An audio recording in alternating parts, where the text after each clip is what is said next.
আচ্ছা বলুন তো, কেয়ামতের দিনকে কেন কেয়ামতের দিন বলা হয়? কারণ সেদিন আমরা সবাই দাসের মতো কিয়াম করে থাকব।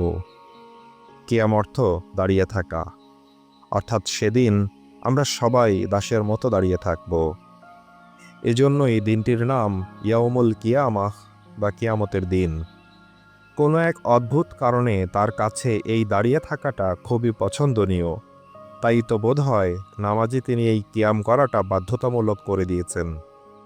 তাই বলছি, নামাজে যখন দাঁড়াবেন, দাঁড়িয়ে থাকুন। যতক্ষণ ইচ্ছে দাঁড়িয়ে থাকুন। আর যেহেতু চুপচাপ দাঁড়িয়ে থাকাটা বেমানান, ওনারই পাঠানো বাণীগুলো সেথায় পড়তে থাকুন। তবে বর্তমানে আমাদের নামাজটা কেমন যেন অটোমেটিক হয়ে গিয়েছে, কেমন যেন ট্রিগার বেসড হয়ে গিয়েছে।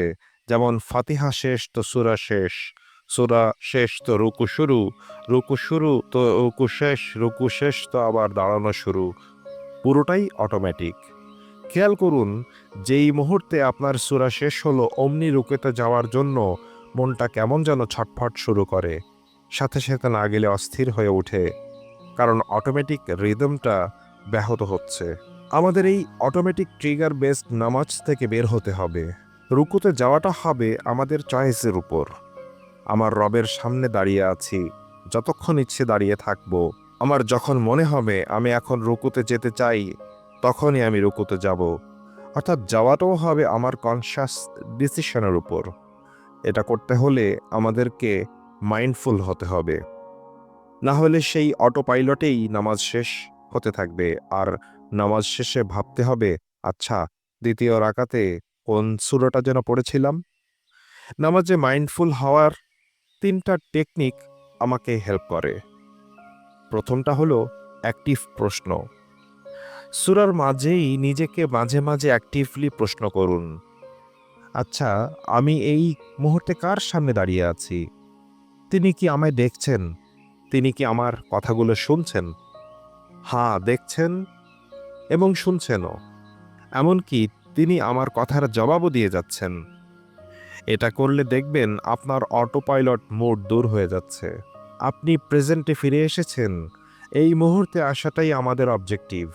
দ্বিতীয়টা হলো তারতিল। প্রতিটা আয়াতের মাঝে 1 থেকে 2 সেকেন্ড গ্যাপ দিয়ে পড়ুন। প্রথম একটি আয়াত পড়ুন, তারপর ব্রেইনকে সেটা প্রসেস করতে একটু টাইম দিন। দেখবেন অযথা চিন্তাগুলো দূর হয়ে যাচ্ছে, কারণ ব্রেইন সেটা প্রসেস করতে ব্যস্ত। অন্য চিন্তা করার আর সময় নেই তার। বিষয়টা প্র্যাকটিস করতে গেলে টের পাবেন কি নিদারুণ চ্যালেঞ্জিং একটি কাজ এটা।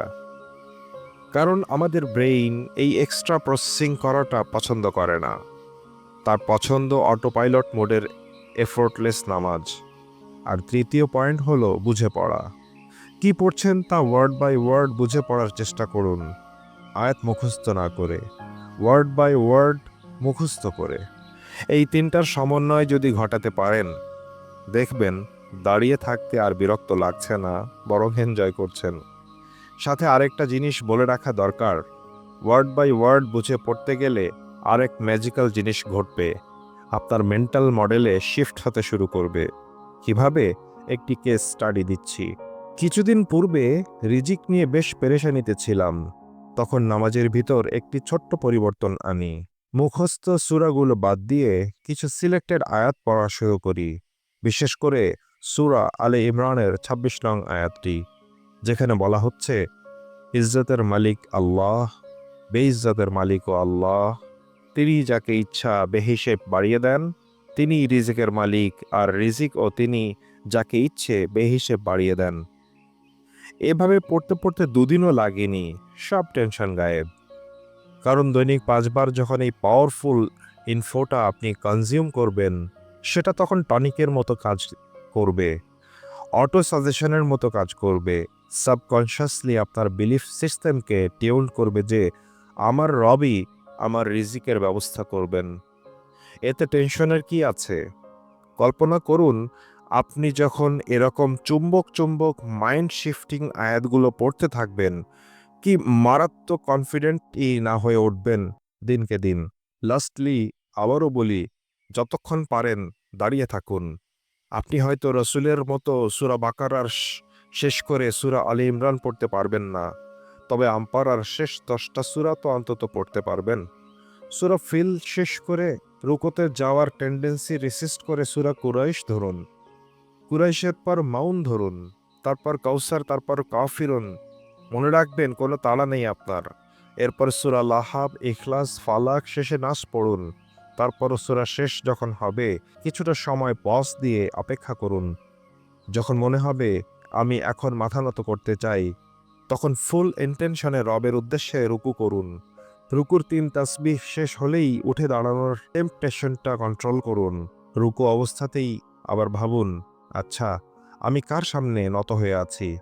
দাঁড়াতে দাঁড়াতে অবজার্ভ করুন আপনি কি বলছেন। উঠতে উঠতে আপনি বলছেন সামি আল্লাহু লিমান হামিদাহ, অর্থাৎ আল্লাহ শুনছেন তার কথা যে তার প্রশংসা করছে।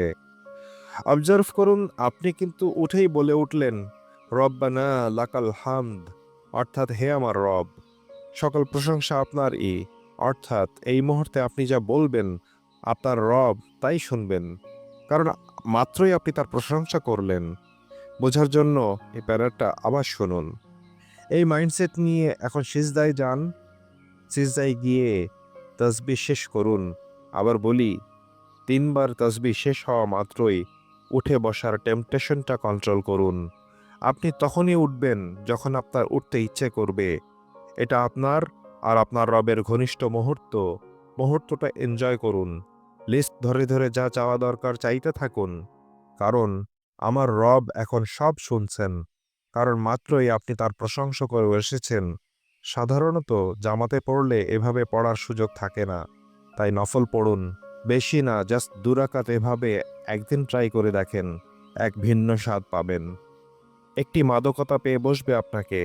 2 রাকাতই শেষ হতে হতে দেখবেন লাগছে আধা ঘন্টা, আর 4 রাকাত শেষ হতে হতে দেখবেন পুরো 1 ঘন্টাই গায়েব।